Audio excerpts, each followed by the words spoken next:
can hear me, but I'm laughing because Michael Shacker's so excited that he's playing metal music that he started slapping the table, and it turned my earphones off. I couldn't hear the music or anything. It's still jittery. Oh my gosh, it's funny. For those of you listening on radio, Michael Shacker, being the DJ that he is, started the show here with Domination by Pantera. Why did he start it with Domination by Pantera? Twofold here. The Blazers dominated tonight against the Memphis Grizzlies. And if you are a Pantera fan, you know that lead guitar player of that band was Dimebag Darrell. And Scoot Henderson was throwing dimes tonight in his debut of the season. You got to love it. You absolutely got to love it. A very, very good performance from Scoot. A great win for the team in a game that they started off pretty slow and then were able to pour it on in the second and third quarter, especially the third quarter, and just really get out to a big victory. In fact, in the second and third quarter alone, they outscored the Grizzlies 81-51. Big reason they were able to come back from a deficit, because Memphis did get out to a big lead in the first quarter. They led by 15 points when it was 36-21. They ended up leading the Blazers 36-25 at the end of the first quarter. And you're sitting there, you could kind of start to hear the boos. You could hear the restlessness inside Moda Center. People just, oh, no, don't do it. And then they kicked it on late, and they got through. So big shout-out to the Trailblazers, able to get that done. Big shout-out to Scoot Henderson, who was able to return and had a phenomenal game. Yes, he did struggle a little bit out of the jump. The first three-pointers that he took on the night weren't that great. They did not find the bottom of the net. In fact, one of them barely found the glass behind it, but he ended up really pouring it on late. And like I said, he was throwing dimes. Everybody was on the receiving end of those beautiful passes of his. He ended the night with 9 assists and 11 points. So a near triple-double in his return. Not anything to be upset with at all. A great performance from him. If we take a look at the box scores here, points in the paint, Portland won that battle 60-40. Second chance points was 13-11 in favor of your Portland Trailblazers. And then the turnovers, Portland had 18 of them, but Memphis had 16, and Portland actually capitalized. They had more points off of the Memphis turnovers than Memphis did on theirs. So a good rebound there. Still would absolutely love them to tone that down a little bit. The unfortunate part was there's still some lazy passes. And what did we say in the pregame show? Don't be lazy with the basketball. Do not be lazy with the basketball. Well, they were still lazy with the basketball. And outside of the wins and everything else that we can talk about here, it is not all a great feeling, even though they ended their 6-game losing streak tonight, because Shaedon Sharpe did leave this game early. He played just 13 minutes of action, did not play in the second half, and it was reported as a left calf just tightness, or just a flare-up there. So hopefully nothing major, but still not good that one of the guys who's been your best players as of late struggles and has an injury to deal with. You don't like that one bit. I don't like them apples at all. So it's a tough night for the Trailblazers when it comes to Scoot Henderson, as we wave Travis Demers and Curtis Long and all the Rip City radio audio network guys as they head out of the building, because they got to get some sleep, because we get to do it tomorrow. Shacker's yelling at him. He's trying to throw me off my game, but no one was going to get thrown off their game today, as the Blazers, again, put it together, had one heck of a game. Scoot Henderson's return was absolutely phenomenal. Let's take a look at the phone lines. If you want to jump into the conversation, 503-248-0620 is the telephone number. We head out to Sam here in Portland. Sam, welcome into the fifth quarter. How you doing? I'm doing well, my friend.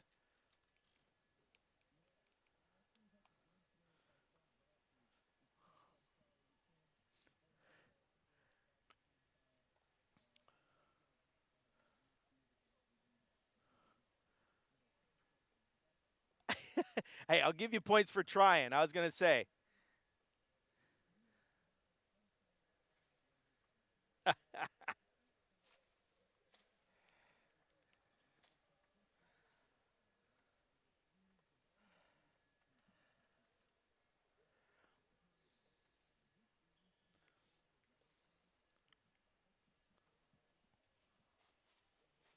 still got 15, 16 turnovers, was it? Or was it more? Yeah, the Grizzlies they got 18 turnovers against Portland, and they turned the ball over themselves 16 times. I mean, that's pretty bad. And I understand it's only Denny and Shaden that are. I mean, those are two huge components, but it's two players out of a pretty big rotation that's played together a lot. I mean, the turnovers are not good. I mean, I like how they played tonight. The shot efficiency was going up in the second, especially in the second quarter. I think it was about a 36-point quarter, 43-point quarter. Wow. It was. But They outscored them, Sam. They outscored them in the second and the third quarter combined. They outscored them 81-51. That is a big jump in those two quarters. I mean, an unbelievable turnaround. But again, I mean, this is a great win. Win's a win, and I'll always take them. But I mean, there are things to work on. I don't think that a team should crumble this much. Especially they've played together a lot. I mean, this is like their normal rotation. Jeremy Grant, Klingon, maybe not Holiday, but Williams, Repair. I mean, some of these guys have been playing together a lot. I think that the turnovers need to go down if they want to be a solid playoff team. Because in the playoffs, you know, turnovers don't slide. Teams learn each other really well over a 7-game series.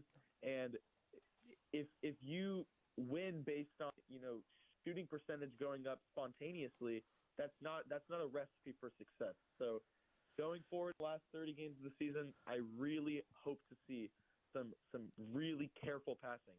Scoot Henderson played tonight, though. I was really impressed. No, Sam, you're right, man, and thanks for the call as always. Next time, come find me though, okay? I need you to leave no stone unturned. Don't just give up because you didn't see me. Okay. He gave up. He gave up. But no, back to his point. Scoot looked good, but you gotta rein those turnovers in. You cannot have those lazy turnovers. There was too many of them tonight where it's just like, oh, what were you thinking? Like I said before, coach won't be upset if the window is there and you're trying to pass into the window and then the window just happens to close. Coach isn't going to be upset about that. That just happens. You know, you're not going to be completely worried. You're like, okay, I see you saw something there. You're trying to make the play. The play just didn't happen. But when there's nobody there and it's a lazy pass and that allows someone to get in there and cut it off, that's when a coach gets frustrated. And they got to fix those because there were still a couple of those tonight. But in general, not terrible. Now, let's take a look real quick at the individual box score since everyone wants to talk about who had good games and who didn't. Jalen Wells had 13 points for the Grizzlies. Gigi Jackson had 15, not J.J. Jackson. He gone. 13 points for Oliver Maxence Prosper. And Cedric Coward had 11 points, 13 from Scottie Pippen Jr. Shout out to Pops, Scottie Pippen in the house tonight, Trailblazers legend. That was pretty cool to see. Cam Spencer had 18, 11 apiece from Walter Clayton and Javon Small. On the Blazers side, just again, great balance from everyone. 23 points from Jeremy Grant, 20 from Drew Holiday. Donovan Clingan had 13 points, 17 rebounds, 15 points from Tumani Kamara. Shaden Sharp had just 2 points in the 13 minutes and 55 seconds he played before leaving with an injury.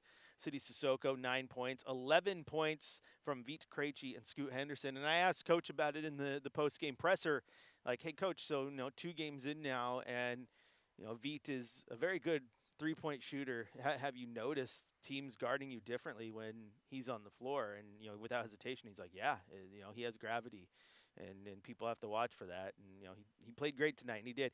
And the thing is, he just goes, and he goes 2 for 4 tonight, and he was, 1 of 6 last night from beyond the arc. And he's going to end up hitting more than he misses, at least it feels like. I know that's not what 40% means, but you know what I'm saying. And just the fact that he can shoot that ball at a high clip, defenses have to play honest, and they have to be ready for him. So that's going to have an impact on the Blazers, especially when you can get guys like Scoot Henderson out there who can find them. And again, Scoot Henderson, 11 points, 9 assists, 5 rebounds, and 21 minutes of action, which that is a very good performance from him. A couple of our texters here says, Scoot's play made me feel like home when he finds a donut, or like Homer when he finds a donut. Woohoo! Yeah, I absolutely understand that one.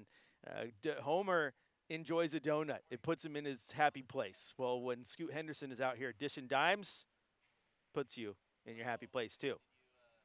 You know what? And it's people said it's almost like we said, wait until he's back to see what happens. I think a lot of people did say that. I was one of them. You know, what has this team been missing all year long? The things that we've been arguing. Oh yeah, they need a point guard. Well, they had one tonight, and one thing that he does, and he does exceptionally well. And it's interesting enough because he does it. I wouldn't say better when it comes to getting contact and getting a free throw line, but it is better with the way that he finds guys outside of it. Is Scoot Henderson plays like Denny, or Denny plays like Scoot. They play like each other when it's put the ball on the floor, attack the rim. How many times did Scoot Henderson tonight attack the rim and then kick the ball out to an open shooter? He could have had more assists, but Jeremy Grant, Tumani Kamara missed a couple corner threes, but he has gravity, pulls the defense in, kicks it out, which I really like the connection of him getting in and then throwing it out to Vit Krejci and get me some three-pointers. But all things considered, Scoot looked good. Shook off the rust a little bit early, and then we'll see what happens tomorrow, though. I don't think it's, coincidental. If you want to try to read into it a little bit, Caleb Love was not active for tonight's game because if he wasn't going to play with all those guards, why burn one of his few remaining two-way days? I believe he has 7 days left. I would expect, with the way this team has been going, especially early on in returns, that there's a good chance Scoot does not play tomorrow, but Caleb Love is active and does. Don't want to burn all those two-way days yet because you still got some games here. If you want to join the conversation, 503-248-0620. Our next caller is calling from a place we don't often get calls from, to the point that I just looked over and Michael Shacker is looking up on a map where Joseph is. We head out to Jesse and Joseph. Jesse, welcome in. Hello. Yeah, I'm from Kelso. I don't know about Joseph. How's it going? Good. Shacker has a hearing problem sometimes. Kelso, Washington, okay. Shacker. That's okay. Okay, well, There we Kelso, go. Kelso doesn't know. From the remote center, yeah. All right, Jesse, what do you got for us, my friend? Yeah, I've been a diehard fan. I went to the game tonight. I've been watch all the games. Am I alone here? I'm probably speaking for most people. I'm looking through the Moda Center, and I'm like, wow, this place is packed for a Memphis Grizzly game on a Friday. I get it, Scoot's back and everything, but packed, and we're a mediocre team. Now if this is New York, LA, Boston, like a big market, we're gonna let our voices know that we're still mediocre, not a championship team. Like, we keep pouring in all this money in this arena for $18 beers, $12 hot dogs, packing the arena on a weekday for a pointless game. When do we get our investment back in return? Like, this management for decades now, Paul Allen and back, they don't give anything back to us. We don't do anything on the trade deadline. We expect Shaedon Sharpe to become Michael Jordan and Kobe Bryant, which he has all the talent in the world to do, but he never will have that killer instinct. He just floats around there on the court. His numbers look great, sure, but he doesn't go, give me that dang ball. I'm going to put the ball in the hole for us when we're on a 6-0 streak with the Grizzlies. You know what I'm saying? Like, we don't have that guy on the court. Denny is great, sure, I get it, but when are we going to get our investment back for these decades upon decades of looting? Us fans have got to stand up at some point and go, damn it, give me a winner. I'm tired of being, I hope we get over 500. I hope we get a playoff or a play-in. When are we going to stand up and say something to the management and demand a damn winner? I'm tired of losing. Thank you for letting me vent. Well, Jesse, of course, that you can always come in and vent. That's what we allow callers from Kelso to do, not Joseph. We need to really work on Michael Shacker's hearing. But here's the thing, Jesse. Here's the thing. I am not going to tell you how to fan, my friend, because everyone fans the way they want. And everybody who is a fan of a team wants a winner. Everyone wants to win a championship, right? Now, I think that this last handful of years has maybe warped us all just a little bit, because the complete idea of tanking and being bad has not something that this franchise is used to or has done. And I don't think anyone liked it. I don't think fans liked it. Media, guys like me and our reporters, like, we stomach it and we try to break it down for everyone and try to understand why the team is doing it and where it's coming from, but it doesn't necessarily mean we like it. That's why I've been talking on this show multiple times about how I want this team to make the play-in because I think there's value in making just even that. I don't want to tank again just to get a pick for what could be. I want to start building. Now, this idea that this team has been terrible for decades, well, they haven't won a championship, but there's still teams out there who haven't won championships. There are teams who haven't made it to their conference finals. It took Nikola Jokic to get Denver, who has a very storied history of great players coming through that town, to get their first championship just a handful of years ago. The Indiana Pacers don't have one. This Memphis Grizzlies team that you played tonight doesn't have one. The Supersonics don't have a team right now. Now, Oklahoma City won a championship, but point I'm being is could be worse. Now, you look at the history of this team, yes, the last 4 years of not making the playoffs has been great, but prior to that, when you had Terry Stotts and Dame leading the show, that was 7-8 years of straight playoffs. You had the moment where you set the record where it was 20 years in a row where it's just playoff after playoff after playoff after playoff. From 1982 to 2002. Didn't miss one. Couple trips to the conference finals, couple trips to the NBA finals. Winning is really, really hard, Jesse. I understand that. And sometimes you can't get over the hump. What's more frustrating is why do the Blazers get good teams and always have to run into the buzzsaws? Oh, gosh, you have a team that could win a championship? Oh, yeah, we're just going to plop Michael Jordan in front of you. Have fun with that. Oh, yeah, the Detroit Pistons, the bad boys, yeah, whatever. Oh, you have a team that is a championship caliber team again. Shout out Scottie Pippen, who was in the house tonight. Those late 90s, early 2000 teams were phenomenal. Yeah, we're just going to drop Kobe and Shaq. Deal with that. Boop, have fun. Oh, you guys get one of the best point guards in the game, arguably the best player in franchise history. You should be able to win. Hey, guess what? We're going to put Golden State right here. Steph Curry, Klay Thompson, Draymond Green, have at it. Unfortunately, the Blazers' big string of being really, really good have met with also really, really good teams. All-time teams, classic teams. Sometimes you just go for love of the game. Love of the game, man. I get it. You want to win. We all do. Now, to your point, I think they want Shaedon Sharpe to be great. No one has delusions that Shaedon Sharpe is Michael Jordan or Kobe Bryant. He's just a really good scorer. Scoot, on the other hand, played really, really good tonight, and one thing he does just a little bit better than Shaedon Sharpe is he plays pretty darn good defense. Thought he put that on display tonight. You got Denny Avdia. He's an all-star this year. That's massive. That's massive. You have guys that can get it done. You still got moves that you can make. I still think the future's bright, Jesse. To all fans in general, I'm just addressing Jesse here. I want to make sure he understands it. Hey, this is a safe place, my friend. Call back, vent all the time. I like it. I enjoy it. The reason Jesse calls and is mad, even after they win, it's because Jesse loves this team. That's fandom in a nutshell.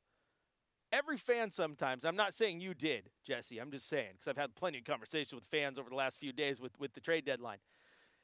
But every fan can sometimes find just the smallest thing to get mad at. It's because you're so passionate about the team, you want them to do so well. And I get that. Now, I would argue this team did make a trade deadline move. The unfortunate part is optically people don't want to call it a trade deadline move because it happened 5 days before the actual day of the deadline. But it was 100% a deadline move. And I can't be upset with Vít Krejci. Because one thing that we have said for the last 2 years, what does this team need? This team needs shooting. Someone to shoot the ball and do it reliably. Please, to the Rip City gods, bestow that person upon us. And for Dwop, Reith, and 2 second-round picks, you got one. That's good. I am looking at how the trade deadline went down, understanding that from my intel, the Blazer team was waiting on Giannis to truly be dealt. Not to get in on the Giannis trade, but they had guys that they wanted that they felt that they could get in as the third or fourth team. And when the Bucks pulled out and said, nope, not happening, it just the dominoes that were set to fall didn't fall.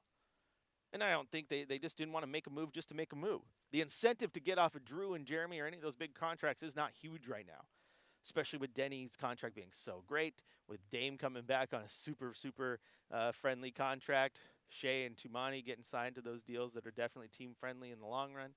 So that's where I stand. Jesse, to you, call back vent anytime you want, my friend. Sometimes I'll agree, sometimes I won't, but that's what's fun here when we can have these conversations. I think that the Blazers are trying to move up, and I like what I'm seeing from this. And sometimes, sometime you'll get it back. Sometime you'll get it back. Sometimes it's just hard to win. Like I said, be a fan of the Pacers. No championship banner up in those rafters. And they're a historical team. I mean, they've been around forever. Great legends who have come through there. How long has it been since the New York Knicks hung a banner in Madison Square Garden? I remember watching Patrick Ewing do his thing. It's been a minute. When was the last time the Bulls did one? The historical Michael Jordan Bulls. 2 dynasties, the greatest teams we've ever seen. Been a minute since the Bulls hung a banner too. Where's Orlando's banner? Don't exist. Just the point is, sometimes it takes time. Where's Houston? Yeah, Houston, mid-90s. It took MJ retiring for them to get one. Since then, where's their post Y2K banner hanging up? No. Been over a quarter century. You invest and you invest and you invest. I'm going to tell you this too. Winning is great. We all want our team to win a championship. I want nothing more than before I move on from this world to watch a parade go down Broadway. I hate being the guy who was born in the mid-'80s, 86 baby over here, which sounds old to some and young to others, who doesn't know what it was like watching the parade go down Broadway in 77 and having to ask my friends and former coworkers like Dwight James, what was it like? And hear stories from the old heads telling you about how it was one of the most amazing days in Portland history, at least Portland sports history. I'm a Duck fan my entire life. I have to listen to, their logo matches the amount of championships they've won. Get that? I grew up as a Red Sox fan. Now, I didn't have to endure the same pain that true Red Sox fans did for decades and decades and decades. But 86 years, the curse of the Bambino? Felt pretty good when they broke that curse. The point is, when and if the Blazers break whatever, curse is on them, and there isn't one, but it's just hard to win. It's going to feel really good. And the investment goes beyond what that product is, because what makes fandom special is, it's the stories and the relationships along the way. So I've said this to you before. It's the fact that you can go through this arena. You have different political backgrounds, different religions, different races, different genders, different everything all come together for love of Rip City. That creates something special at the end of the day, too. There is investment in that. I have made friends through fandom of Rip City. I have friends who have made friends through their fandom of Rip City. Don't get me wrong.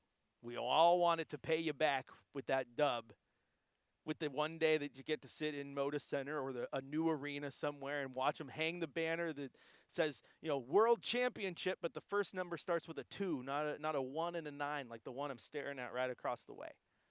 So I feel you, my friend. I get it. But I understand there's also sometimes there's things outside of just winning that championship, winning that banner. Think about it a couple weeks ago when you had the 2000 team come down here, and Scottie Pippen here today. That team didn't win, but boy, howdy. The memories I have of that team, that was my youth as a Blazer fan. 1999, I was 12 going on 13. Yeah. Rasheed Wallace remains my favorite player to this day. He didn't win a championship here. but I loved everything about that team. And I run into young kids right now who sit here and love Damian Lillard over the last few years. I ran into kids lately who, oh my gosh, I love Denny. I'm so glad Scoot's playing. He's my favorite player. I just love Scoot. Those things are pretty awesome and pretty special too. Your investment will be paid back, my friend. Jesse from Kelso, not Joseph. But now I got to Google where Joseph is too. I should know that, but it's a nice place. It's a nice place. So is Kelso. So is Kelso. So is Damascus. Where are you coming from? Coming from Ontario, Canada? No, Oregon. Didn't know there was one. Way down there on the border. All right, we're going to take a quick break here on the fifth quarter. Thank you so much for the comments, the questions, and all that. And Jesse, again, you were venting. You said thanks for letting you vent. Anytime, my friend. Hopefully my monologue that you forced me into helped talk you off the ledge. And if not, keep calling back and venting. We'll get through this together. I'll be right next to you celebrating, hopefully, one day when the Larry O'Brien resides back in Rip City. We're going to take a break. When we come back, drive of the night, shot of the night. Still got a coach's corner to get to and a game ball to hand out. All right here on your home of the Blazers, Rip City Radio, 620.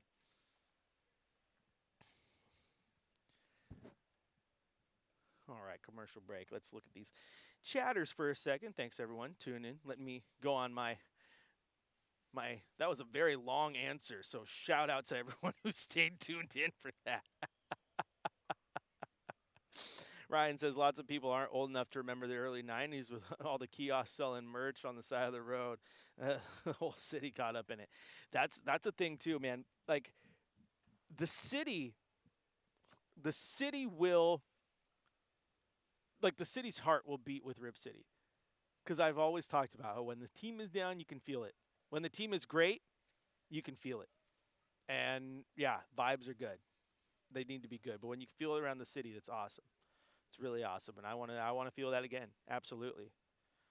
Channeling my inner Cody Rhodes. That would make a good WWE promo, wouldn't it? I was improv. I didn't have to write my notes on my wrist like The Rock did that one time and got blasted for it. Just tattoos on my wrist. Okay, that's different. But you guys get what I'm laying down, right? Like we all want to win. Don't get me wrong. Absolutely, we all want to win. Especially for this. This show is a lot more fun when I'm talking about a Blazer win than after a Blazer loss. That's just factual. I want them to win more. This team's had a pretty good run in that aspect. Just haven't got over the hump. But you go through the history, man. I mean, over the last 5-6 years is when you start to mix it up a little bit. All of a sudden, Milwaukee's in there, Toronto's in there, Denver's in there. But for the longest time, it was like, oh, look. Detroit, then Chicago, Houston, Chicago. Oh, let's throw San Antonio in there. And then the Lakers, and then we'll go back and forth a couple times. Oh, Detroit's back in there out of nowhere. Celtics, Miami. Oh, San Antonio's still a thing. Oh, Golden State. Cleveland, let's lock one in because LeBron was just hell-bent on making it happen. Oh, and then Golden State again. Golden State waited a couple years. Grab another one. It's just hard. Like I said, there's been a lot of teams who haven't made one. So I get it. It just sucks. Like I said, the one that did happen was in 1977. I wasn't around.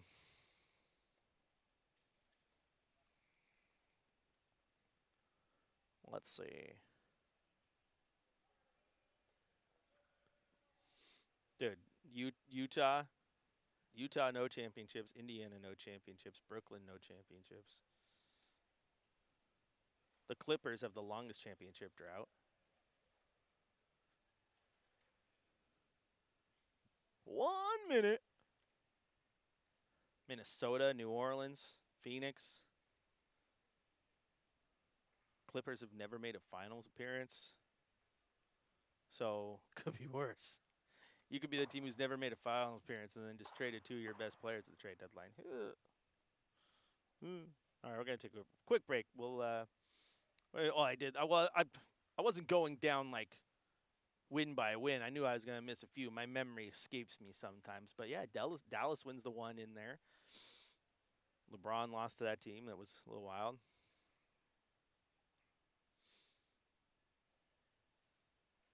So, I don't know. To the whole point, though, of like winning and getting caught up in it, like 2019 was awesome, right? Western Conference Finals. Felt good. Felt good. I want a playoff run back. Live from the Coors Light Studios, Coors Light, mountain cold refreshment. Choose chill. It's time for the fifth quarter drive of the night on your home of the Portland Trailblazers, 620 Rip City Radio. There is entry pass to Hansen between the legs to Wesley. Back to Hansen, lays it in over the rim. That is beautiful. 135-105. Welcome back into the fifth quarter. Chris Burkhardt here with you.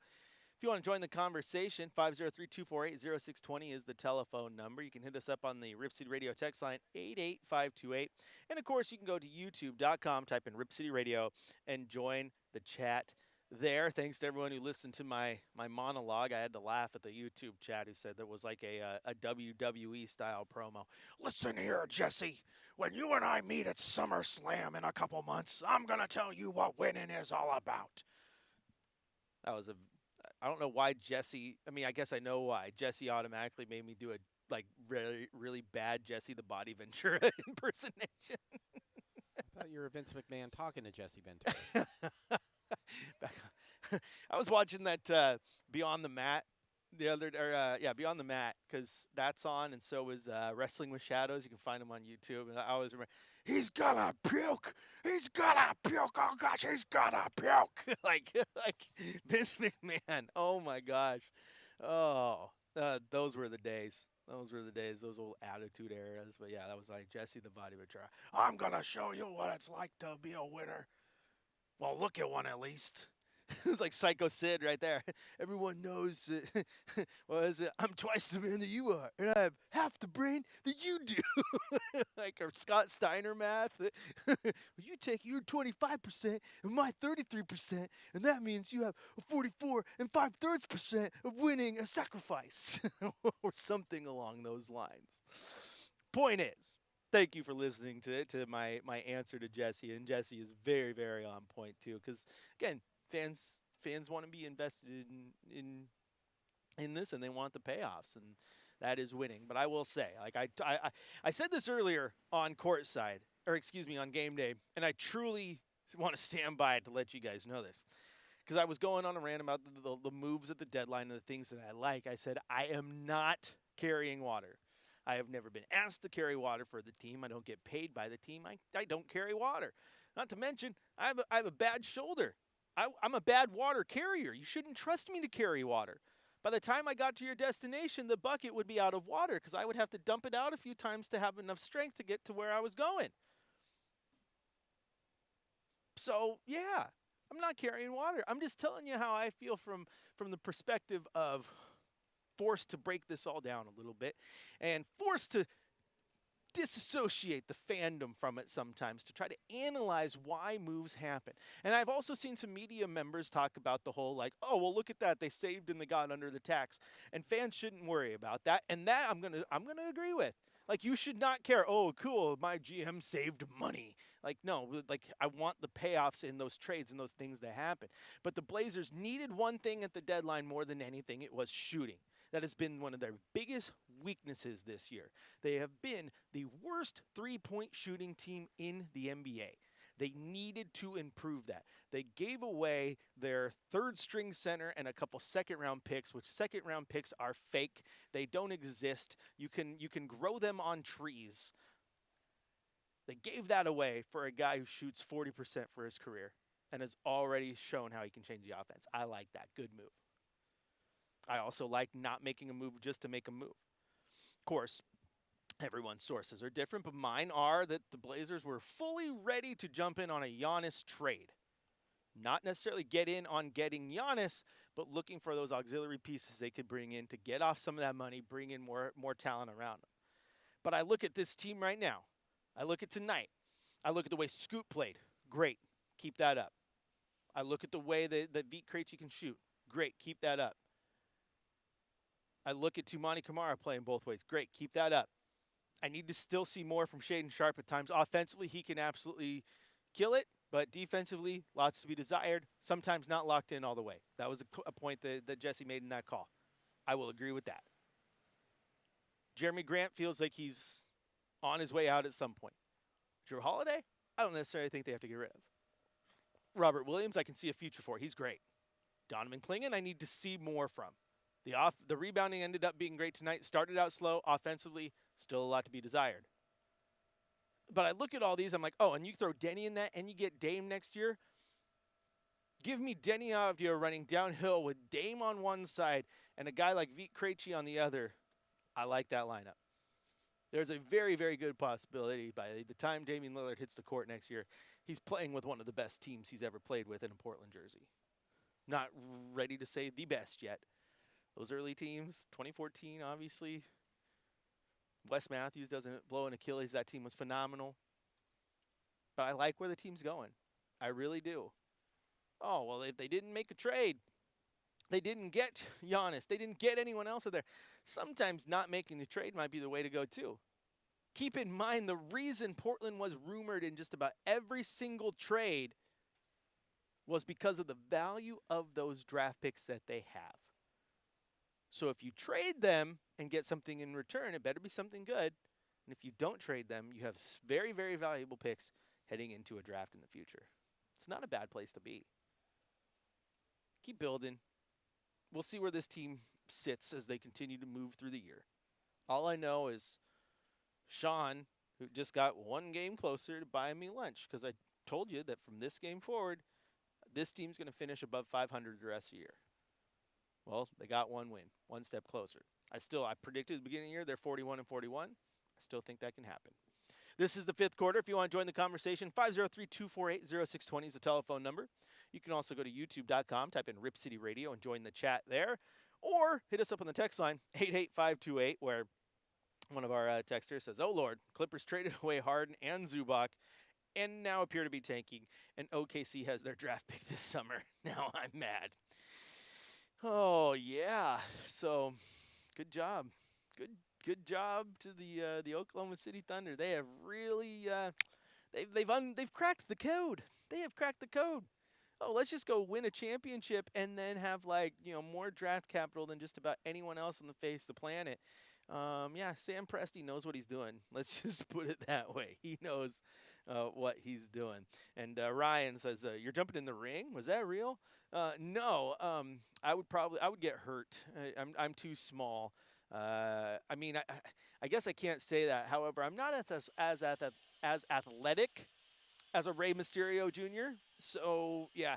I mean, you think Blazer injuries are bad. It's going to be pretty bad when, catch me tomorrow night at the Roseland Theater when wrestling comes to town. Burkhardt stepping in the ring for his first match ever. And then the very next night, Brendan Slaughter here with Blazers Game Day in the fifth quarter. Chris Burkhardt couldn't make it. He blew out his ACL and his Achilles in both legs trying to do a moonsault from the top rope on the Monsoon Gorilla. Distant cousin of Gorilla Monsoon, legend. Yeah, it wouldn't bode well for me. Growing up, though, I always wanted to be 6'1", Michael Shacker. 6'1". People are like, well, why? I'm like, because that's what the listed height was for Bret Hart and Shawn Michaels, and I wanted to be like them. And then when I realized I was barely going to be like 5'7.5" or 5'7 3/4, I'm short enough that I milked the tape measure for every millimeter. Realized wrestling wasn't in my future. Growing afro. Growing afro. Or be like Kane. You ever notice he had the lifts in his boots? He wasn't really 6'10". So yeah, wrestling wasn't in my future. Maybe I shouldn't have given up though, guys. I should have been more like a Paul Heyman. Just showed up and cut promos. I could have been a mad manager. There's still time. I'm only 39. Diamond Dallas Page started his career late too. I'm gonna hit up the Portland wrestling scene. My client, Michael Shacker. Brock Lesnar. Oh, he's pushing buttons. So you're going to make me wrestle? Yep. You have to wrestle. All right. I'm going for the belt. You're going for the belt? Yeah, I only do championship matches. Okay, hey, 24/7, 7-Eleven, 365 champion.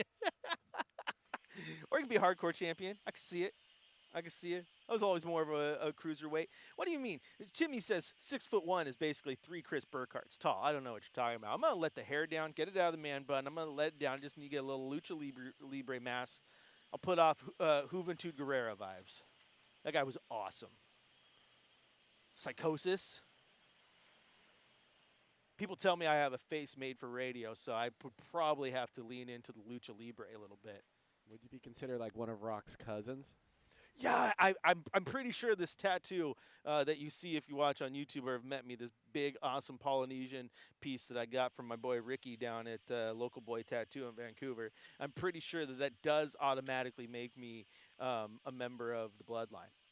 I'm like Sami Zayn. I'm an honorary Uso. Maybe I'm already better than the Usos. Give me a singles run. Can I base an entire radio show off the word yeet? I don't know. We've gone too far down the wrestling rabbit hole. We're going to take a break. When we come back, we're going to head to the coach's corner here from head coach Tiago Splitter. He's going to weigh in on what he thought about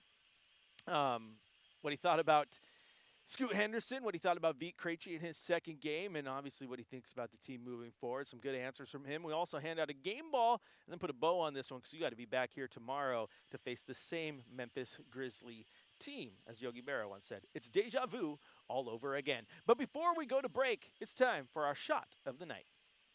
Live from the Coors Light Studios, Coors Light, mountain cold refreshment. Choose chill. Time for the fifth quarter shot of the night on your home of the Portland Trailblazers, 620 Rip City Radio. Now ahead to Kamara. Down to 6, slows it down. 2-point Blazers lead. Kamara with 3. Dribbles. Top of the key. A long 2. Got it at the buzzer. And the Blazers will take a 68-64 lead into the locker room.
All right, let's head back to the YouTube channel where pronunciation and grammar is coming back to bite me. Quinta Ma PDX. Minor, but nonetheless urgent request. I've never heard you properly pronounce the word versus. It's Blazers versus the Grizzlies, not verse. Giving Mike Rice saying Pau Gasol for years. Verse is a widely approved informal pronunciation of versus. It is reading what you see, the abbreviation. You will hear it on almost any broadcast. Trailblazers versus this. Brock Lesnar versus Roman Reigns. You also hear versus. Both acceptable here on the fifth quarter. But it is definitely an informal pronunciation, but also widely used and widely accepted. Thank you for your concern to the matter, and thank you for this urgent request. Unfortunately, I don't know if my memory will be able to drop verses, verses, verse us, verses, verse, Versace. You don't even know how to spell Versace. F-O-Sachi. Shout out to all my Next Friday fans. But I'm sticking with verse. Sticking with it. Sticking with it. Thank you though. Instead of 619, your finisher move would be the 967. Nah, it'd be the 808. 808.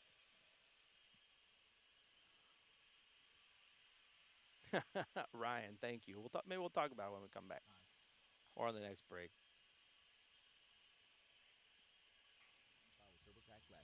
For the latest on tonight's game, we head to the Coach's Corner with Tiago Splitter, live from the Coors Light Studios. Coors Light, mountain cold refreshment. Choose chill.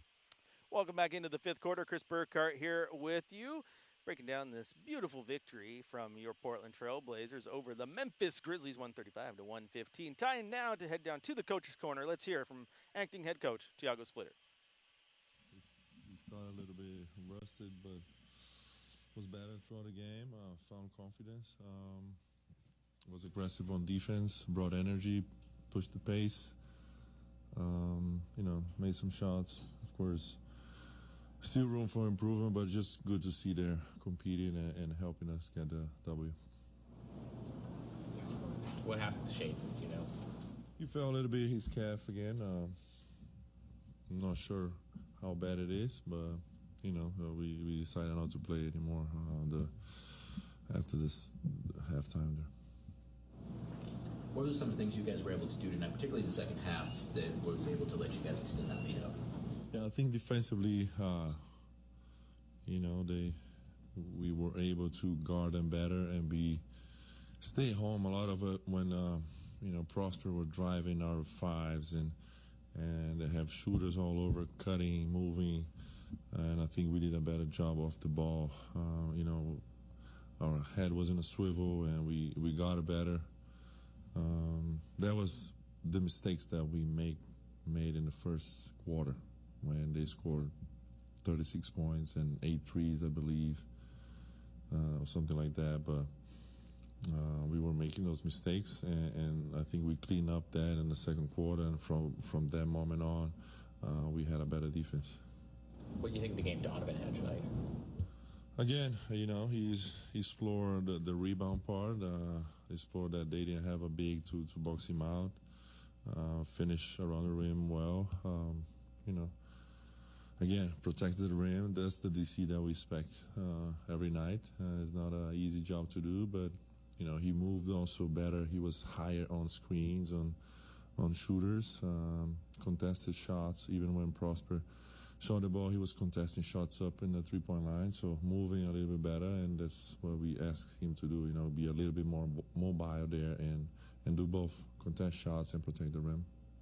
How important is it to get a guy like Scoot back who's a creator? Obviously, with Denny being kind of in and out of the lineup and Drew haven't been out for a while, it seems like creation was something that was an issue for a while. Now it seems like with Scoot, maybe not so much. Yeah, just putting pressure on the rim, finding situations for him to drive, and make good decisions. I think he's very strong with the ball there, and he sees the court. He's used to be in those situations where he's driving, he's either finishing or kicking out to shooters. So I think he did a good job of that. And again, just like you said, with Danny out, we need that. We need to touch the paint. A lot of games that we lost, we didn't touch the paint enough. And it's a big thing. Once you touch the paint, the defense shrinks. That's when you start the closeouts. And basketball is a game of closeouts. So you got to create those advantages, and then just try to keep it and take advantage of it. With Veit being such a good three-point shooter, have you felt teams maybe defending your offense a little bit different when he's on the court now? Definitely. He has a big gravity. He opens lanes for our drivers, and just good to see Veit there. I think he was great tonight, just moving off the ball, with the ball, quick decisions. I think Veit, played great tonight. You played Scoot and Holiday together a little bit. What do you like about that pairing at the same time? Well, I think give us, the playmaking of two players. It's a little bit also with the minutes restrictions that we have. We got to figure out ways to play them together and distribute the minutes throughout the roster. But, I think sometimes also having Drew off the ball helps because, again, he's another guy that has gravity and can shoot the basketball in the three-point line, so opens gas for Scoot to drive and get to the rim. Well, the team is getting healthier. When you pick up the same defense strategy, like the pressures and the speed, as the team did before in the season, would that be the remaining strategy of the season? Probably not yet. I mean, I think we're going to be more aggressive, but not as much as we did in the beginning of the season. But as we get, 100% healthy, no minutes restriction, where guys can really go there and play at 100%, it's different. So I think we're going to get there, but not just yet. Who is the MVP tonight for the Trailblazers? It's time for Game Balls on Fifth Quarter, live from the Coors Light Studios. Coors Light, choose chill. All right, time now to hand out a game ball. Time now to listen to the leaf blowers come in to try to clean the aisles by us. They're wonderful. It always blew my mind the very first time I watched someone clean. I didn't even think of using a leaf blower to clean an arena, but it makes just so much sense. Just blow it all down, blow it to the ends. It goes down to the tunnels where it's just easy to sweep up. Kind of funny. Never thought about that. But I don't know. I don't tend to peruse the concourse, see what's out there. I'll have to go look. Lots of popcorn, though. I went down to the Media Row, got some at halftime like they always had. I had like 2 bites. I was like, well, I'm over this burnt popcorn. It was not good. Well, it's okay. Time now for a game ball, though. Who do we hand the game ball to tonight? Well, there's only one person to hand the game ball to, and that's Scoot Henderson. How can you not give it to the guy who missed all of the season to this point, comes in, scores in double figures, almost has a double-double, gives you 9 assists, shows you his versatility, shows you why you missed him. The shot will eventually fall. He'll start to shake off the rust. He'll get better. All I'm saying is I liked what I saw tonight. I thought defensively he looked good. Offensively, could have been better, but the assists were there. The assists were there. And that's what you want. You want him to set people up, draw people in, create that gravity as he goes down into the paint. They crash in. He kicks out. You got Jeremy. You got Drew. You got Veet. You got guys who can shoot. Proved it tonight. I thought it was a very good game from Scoot Henderson. And Sean chimes in the YouTube chat. I can't wait to see the speed of Denny, Scoot, and Blake at the same time. Those are 3 super fast guys. That's for sure. Blake Wesley, very, very fast with the ball in hand. He knows what he's doing. He's fun to watch. He's absolutely fun to watch. So's Scoot. So's everyone. Team, I think, will continue to find ways to get better, as they should. Hopefully, our caller earlier talked about all the players, and they shouldn't really take games like this where it takes them so long to get going. Yeah, I want them to just come out, lay the hammer down early. Jeremiah Johnson, Oregon and Michigan, come out of the tunnel with the sledgehammer, drop it on the M, boom, statement. I'll see it tonight. I want to see that tomorrow. Come out, Grizzlies, Blazers, dunk on them, statement. You outscored them 81-51 in the second and third quarter. Do that in the quarter one. That is what I want to see. That's going to do it for the fifth quarter tonight. Blazers will be back at it tomorrow. Blazers versus Grizzlies. I'll do my best. But again, verse is an informally approved pronunciation. Many people use it. So I'm okay with it. In fact, I've heard it used many a time by my colleagues in the sports realm. Me versus you tomorrow night in the middle of the ring. PDX WrestleFest 1. 24/7, 7-Eleven, 365 championship on the line. The Flying Hawaiian Chris Burkhardt versus the Earthquaker Mike Shacker. And it's on right here in Moda Center. Be there or don't. But you should. You should be here at Moda Center tomorrow. Not for PDX WrestleFest between myself and Michael Shacker, but for Blazers taking on the Grizzlies tomorrow. Tip-off once again at 7 o'clock, which means I will have Blazers game day for you starting at 5. Once again, final score tonight, your Portland Trail Blazers 135, the Memphis Grizzlies 115. Go home, say your prayers, wake up, eat your vitamins, have your cereal, get a good rest. We'll see you tomorrow here at Moda. Talk to you tomorrow, Rip City.